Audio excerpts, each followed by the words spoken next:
안녕하세요. 반갑습니다. 저는 한국에서 싱어송라이터로 활동 중이고, 그리고 체코 프라하 생명남한인교회 곽영화 목사님 아들인 곽준현, 예명 플렉스라고 합니다. 반갑습니다.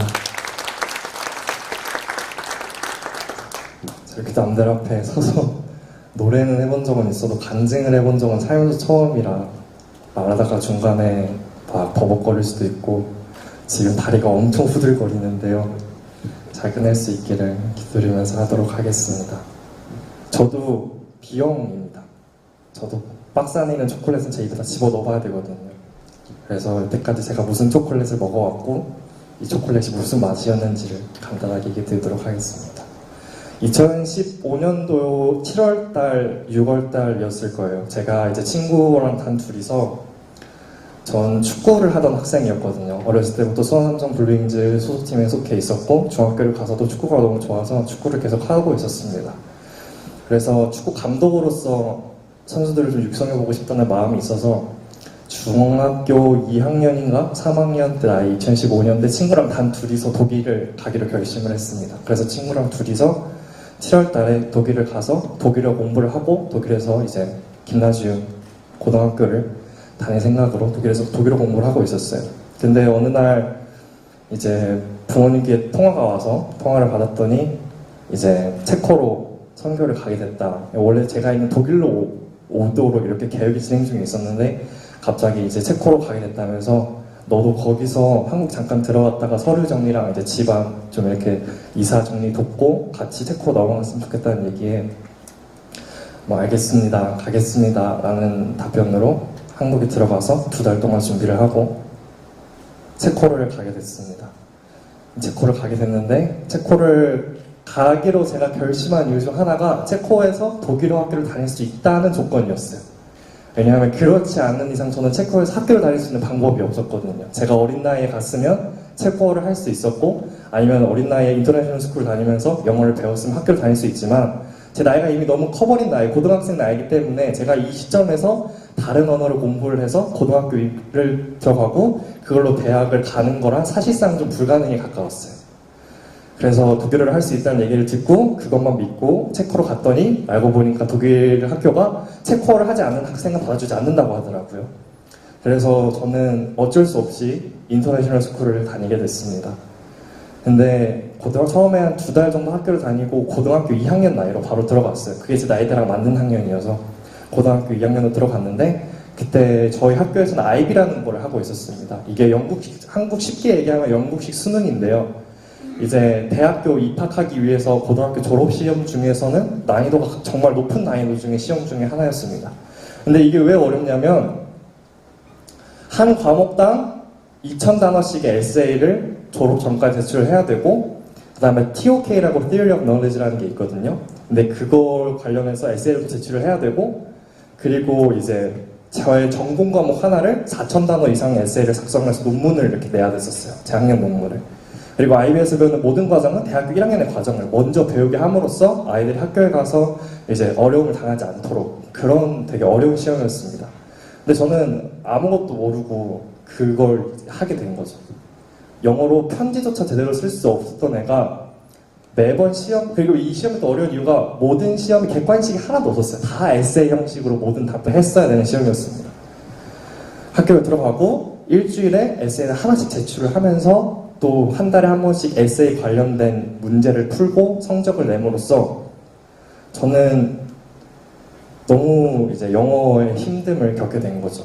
거기고 저는 이제 목사님 아들로서 거기에 같은 선교사로서 간 거기 때문에 외국 애들은 제 나이 때쯤 되면 애들 사교를 밖에서 술을 마시던가 아니면 스트립 클럽을 가던가 그런 걸로 애들이 거기서 다 만나고 놀습니다. 저는 목사님 아들이기 때문에 행여나 저의 행동가짐으로 인해서 부모님의 선교에 큰 영향을 끼칠까봐 저를 방 안에 가둬놨어요. 그리고 아무 친구도 만나지 않았습니다. 학교 끝나고 난 다음에.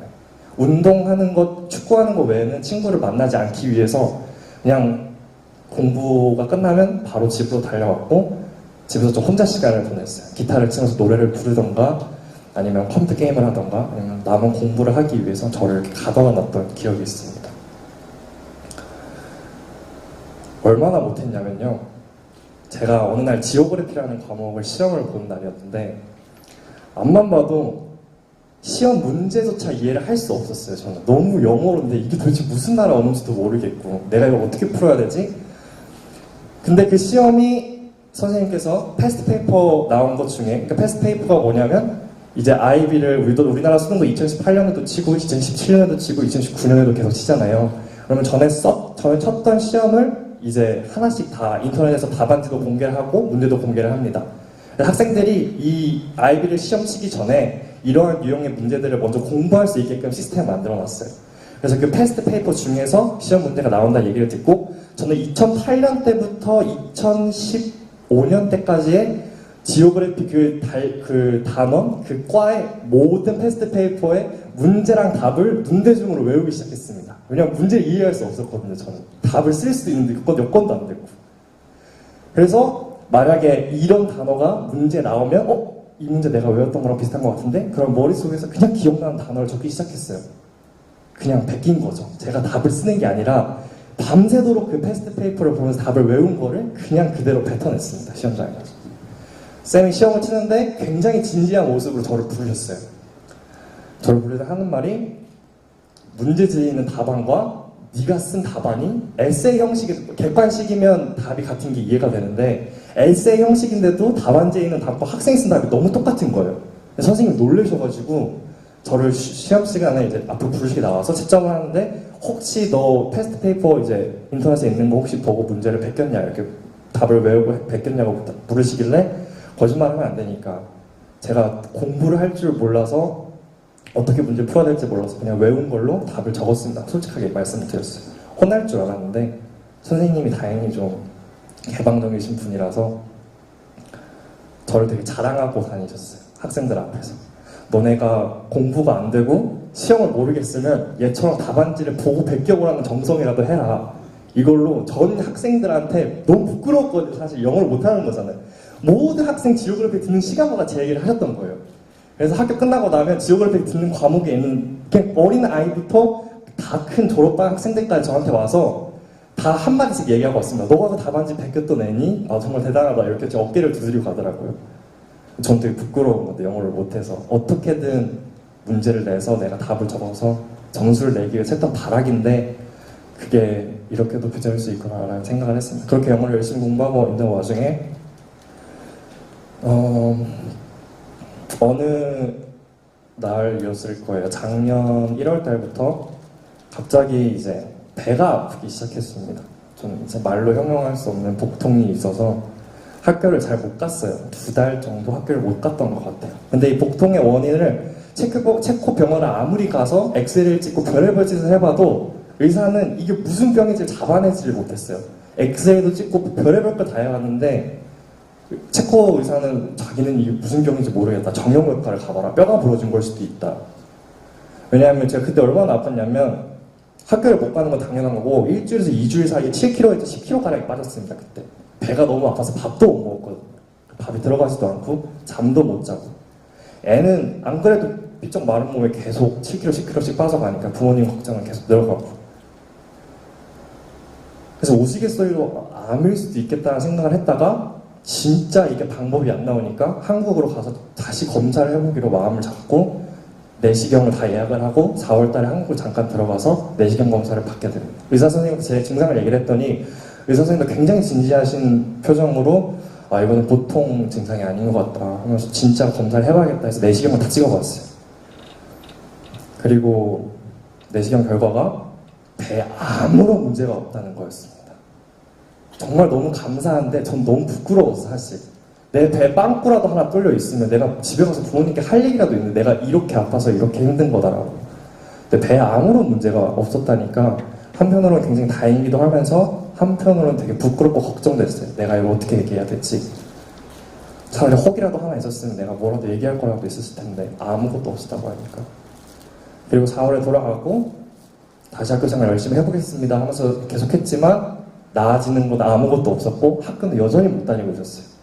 그러다 어느 날 학교를 가기 위해서 정말 안간힘을 써서 트램을 탔는데 트램을 탄 순간 죽을 것 같은 생각이 들어서 다음 정거장에 트램에서 내렸습니다. 숨이 안 쉬어졌어요. 진짜 이러다가 죽을 수도 있겠다는 생각을 진심으로 해서 다음 정거장에 트램에서 내렸고 걸어서 집까지 돌아갔습니다. 트램을 탈 수가 없어. 이 증상을 아버지께 얘기를 했더니, 부모님께 얘기를 했더니 한국 가서 정신과를 한번 들려봐서 공황장애일 수도 있으니까 검사를 받아보자는 얘기를 했고 7, 8월 달 동안 고시원에서 그 좁은 방에서 머물면서 병치료도 받고 또 들어가서 공부도 좀 하고 그렇게 나와라 해서 한국을 들어가서 정신과로 갔어요.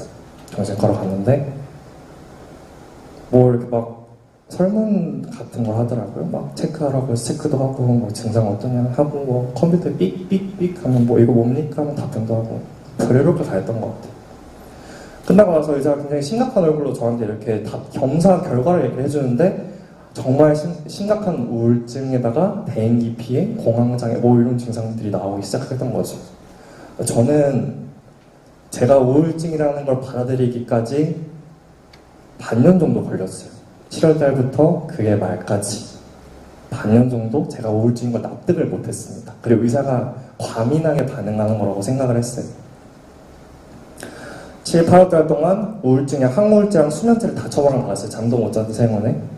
그래서 하루에 에어컨을 10분씩 딱 2번 틀어줍니다. 고시원에서. 그 좁은 방에서. 더워 죽을 것 같았어요. 그 여름에 한국 진짜 덥잖아요. 그러면서 항우울제를 먹고 수면제를 먹고 자다가 귀신을 보고 벌떡 일어나고 토하고 밥 먹지도 못하고 2달을 거기서 그렇게 버텼어요. 고시원에 살면서. 그러고 나서 다시 프라하에 또 제가 예배인도를 하던 이 교회 일이 있는데 이게 머릿속에서 떠나지를 않아서 의사의 만류에도 불구하고 프라하를 돌아오겠다고 결심을 하고 프라하에 돌아옵니다. 돌아오고 예배인도를 하면 제가 나아질 줄 알았어요. 예배를 드리면서 예배인도를 하는 게 저한테 가장 중요한 일 중에 하나였고 근데 나아지기는커녕 계속해서 안 좋아지기만 했습니다.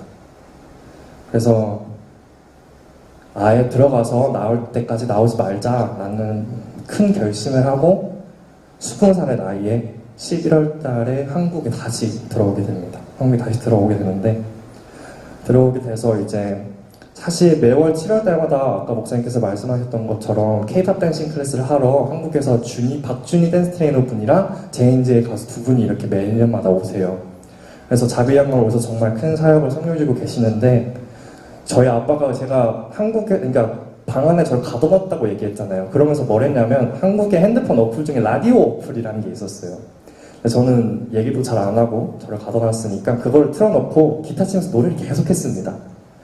사람들이 그걸 조금 좋아하기 시작했고 제가 그걸 아빠한테 이런 걸 합니다 솔직히 얘기하면서 저희 아빠가 제가 노래라는 그 파일을 차에다가 이렇게 틀고 다 다녔어요. 근데 그걸 들으시고 노래도 괜찮을 것 같은데 라는 생각을 해서 그때 11월 달에 만났을 때 너가 하고 싶은 게 뭐냐? 그래서 저는 노래하는 걸 조금 좋아하는 것 같아요. 즉석으로 밥 먹다가 이제 연습실에 가서 노래를 한번 하게 됩니다. 그리고 나서는 이제 거기 계시던 2분이 괜찮을 것 같다고 저를 격려해 주시더라고요.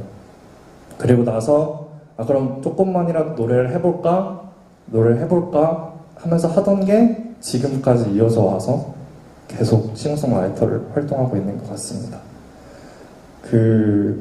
우울증에 걸린지 알지도 못했던 그 힘든 상황에서 내 힘든 거를 어떻게 해결할 방법이 없어서 너무 처절한 마음에 노래를 썼던 거거든요.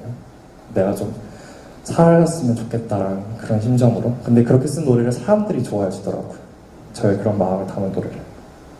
되게 아이러니하다고 생각했고 되게 재밌다고 생각을 했습니다. 그래서 지금까지도 계속 곡을 만들고 그렇게 계속 노래를 해왔던 것 같아요. 그러면서 조금씩 우울증에서 벗어나기 시작했고 노래를 하면서 제 안에서 스트레스 좀 풀리기 시작하면서 그렇게 지금 잘 살아오고 있습니다. 까지가 제가 다른 분들한테 일반적으로 간증 조금씩 이제 말씀드릴 때 하던 얘기예요. 근데 하나님께서 오늘 오늘 여기까지 간증하고 내려가려고 했는데 하나님께서 저를 기도를 하는 와중에 진짜 네가 힘들었던 거를 사람들 앞에서 얘기해보지 않을래라는 마음을 주셔서 오늘은 조금 더 제가 어떻게 왜 힘들었는지를 얘기해보려고 합니다. 공부하면서 힘들었을 때, 남들보다 좀 뒤쳐졌을 때 제 안에 가장 저를 힘들게 했던 거는 하나님이랑 부모님의 이유였을 수도 있어요. 저는 지금 그렇게 생각하는 이유가 왜냐하면 하나님이 하시는 뜻은, 하나님이 하시는 일은 틀림이 없고, 하나님의 그러한 일을 행하는 저희 부모님은, 제가 살면서 봐왔던 저희 부모님은 하나님이 하라면 바로 하는 사람들이었고, 가라면 가라고 하는 사람들이었고, 거기 가서 사람들에게 복음을 전하라면 복음을 전파하는 사람들이었어요. 저희 부모님이 살아오신 인생에 제가 이렇게 봐오면서 나도 저렇게 살고 싶다라는 생각을 진심으로 했었고요. 정말 부모님을 존경했고 하나님을 정말 사랑했습니다. 그렇다 보니까 선교지에 가서 영어로 힘들어하고 우울감에 시달리고 자살 충동이 들었을 때 저는 아무도 탓할 수 없었어요. 하나님을 탓할 수도 없었고 저를 여기 데려온 부모님을 탓할 수도 없었습니다. 왜냐하면 그들이 하는 행동은 다 맞는 행동이었으니까요. 그러면 여기서 화살을 어디에다 쏴야 되냐? 누가 잘못한 걸까? 왜 나는 이렇게 뒤처지고 있을까? 나는 왜 이렇게 힘들까? 제 자신밖에 없었어요. 그래서 저는 제 자신을 엄청 공격하기 시작했습니다. 내가 세상에서 제일 부족한 사람이고, 나 때문에 우리 부모님 일이 망칠 수도 있고, 나 때문에 하나님 일을 가로막을 수 있어라는 생각을 정말 많이 했어요. 자괴감을 정말 너무나도 많은 자괴감이 저를 괴롭혔습니다. 그래서 자살 충동이 많이 들었던 것 같아요. 죽고 싶다는 생각을 진심으로 했었고, 나만 없으면 모든 게 다 잘 해결될 거라고 생각을 했어요.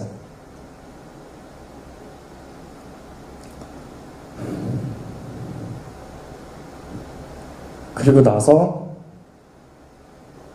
노래를 하게 됐고,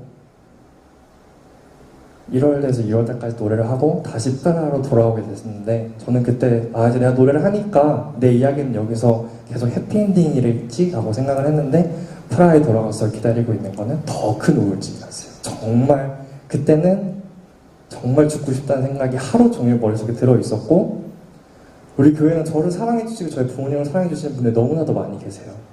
정말로 너무 감사하게도. 근데 제가 대인기피증과 공황장애 때문에 그분들이 저에게 살갑게 다가오셔서 준영 오늘 잘 지냈니? 라고 저한테 손을 내밀고 악수를 쳐줬을 때 저는 그분들의 눈을 바라보지를 못했어요. 대인기피증 때문에 너무 무서웠거든요. 사람의 눈을 바라보기가. 그러면서 눈을 순간적으로 피하게 되고 손을 잡고 반갑습니다라고 인사를 하는 제가 너무 싫었어요. 나를 사랑으로 저렇게 다가와 주시는데 내가 할 수 있는 거는 눈을 피하는 것밖에 없구나. 자괴감이 너무 많이 들었습니다. 그리고 그러한 성도들 앞에서 기타를 치면서 예배인도 하기가 너무나도 힘들었고요. 그래서 한동안 교회를 되게 오래 못 갔어요. 그리고 나서 다시 4월 달에 활동을 하기 위해서 한국에 들어왔고, 근데 제 부모님이, 어머님이 저에게 이런 말씀을 보내주십니다. 지금 너의 모습이 아버지를 버리고 떠난 탕자 같다 라는 말씀을 저에게 해주셨어요. 듣고 나서 충격도 엄청 많이 받았고 화도 많이 났습니다. 어떻게 하나님 저한테 탕자라는 말씀을 할 수 있으세요? 제가 하나님 선교하면서, 부모님 선교하면서 내가 지금 이렇게까지 아파와서 고등학교도 졸업하지 못하고 있고 밤새 눈물로 지새우면서, 그래 내가 하고 있는 일은 적어도 이렇게 살면 하나님께는 방해되지 않겠지? 라고 생각하면서 살아왔던 인생인데 어떻게 저한테 탕자라고 말씀하실 수 있으세요? 엄청 울었던 것 같습니다. 잠도 못 잤어요. 이틀 동안 2시간씩 자고 숨도 제대로 못 쉬면서 밤을 견뎠어요. 제가 의지하고 있던 하나님이 저한테 그렇게 말씀하셨으니까. 그러고 나서 간증을 하기 위해서 간증을 준비를 했고, 그러다 와중에 하나님이 저에게 이렇게 말씀하셨습니다. 성경을 이렇게 읽고 있는데 탕자 얘기를 한 번 더 다시 읽고 싶게 했어요. 한 번 더 탕자의 말씀을 보고 싶어졌어요. 다시 보니까 탕자가 아버님의 유산을 아버님이 채 돌아가시기도 전에 가지고 자기가 하고 싶은 일을 하기 위해서 나갔고, 탕자는 거기서 하나님께 받은 모든 유산들, 아버님께 받은 모든 유산들을 다 탕진하고 나서 돼지들과 함께 살면서 사료들을 먹어가고, 제가 아는 탕자의 이야기, 탕자는 이런 것이다가 여기서 이야기는 끝이 났었는데 알고 보니까 뒤에 더 긴 얘기가 있더라고요. 알고 있었는데 생각을 안 했던 것 같아요. 제 마음속에 탕자는 그저 나쁜 놈이라고밖에 생각 안 했었거든요. 그렇게 돼야 마땅할 놈, 돼지들과 함께 사료를 먹어야 마땅할 놈, 하나님 버리고 도망간 사람. 근데 그 다음 얘기를 주님께서 저에게 이렇게 해주셨어요. 탕자가 거기서 모든 걸 탕진한 후에 다시 아버님께로 돌아가고 부끄러운 그 마음을 그냥 꼭 껴안고 아버지께 다시 돌아갔을 때 그 아버지는 저 멀리서 보이는 아들을 계속 기다리고 계시다가 크게 안으시면서 아들이 돌아왔다. 이제 우리가 파티를 열자. 이제 우리가 페스티벌을 열자. 라고 말씀하는 장면이 눈에 이렇게 보였습니다. 그래서 하나님께서 이렇게 말씀해 주시는 것 같았어요.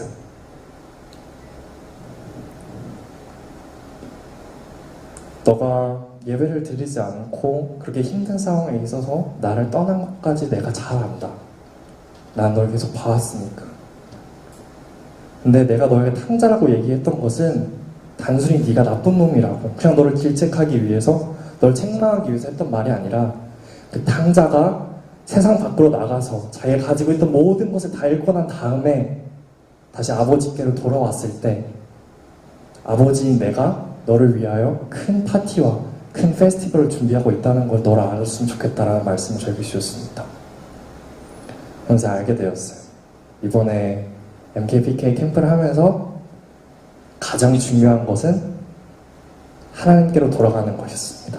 하나님께 돌아가지 않으면 이 페스티벌이 시작이 되지 않는다는 뜻이었어요. 그래서 내게 탕자라는 말씀을 주셨구나. 그래서 내게 탕자라는 말씀을 주셨구나. 되게 감사하면서 많이 울었던 시간이었던 것 같습니다. 이 캠프를 하게 되면서 저는 좀 잘 모르겠어요. 다른 MKPK들이랑 그렇게 얘기를 많이 안 해봐서 그 MKPK들이 어떤 상처를 가지고 있고 지금 어떠한 인생을 살고 있고 전 잘 모르겠어요. 근데 50명이나 되는 전 세계에서 MKPK들을 만들면서 자기들이 어떠한 삶을 살아왔고 어떠한 아픔 속에 있었고 어떻게 힘든 상황을 살아왔는지 서로 나누면서 결국에는 우리가 다 같이 손을 잡고 하나님께 돌아가자. 아버지께로 돌아가자. 그리하면 주님께서 우리를 위하여 페스티벌을 아주 큰 페스티벌을 준비해도 계신다. 이게 핵심 이야기라고 저는 생각을 합니다. 단순히 하나님께 떠났던 그 기회가 아니라 다 같이 손을 잡고 돌아왔을 때 우리를 위해서 페스티벌을 준비해두신 하나님의 말씀과 하나님의 뜻을 기대하면서 저는 이번 캠프를 준비할 것이고 다들 그런 마음으로 왔으면 좋겠습니다.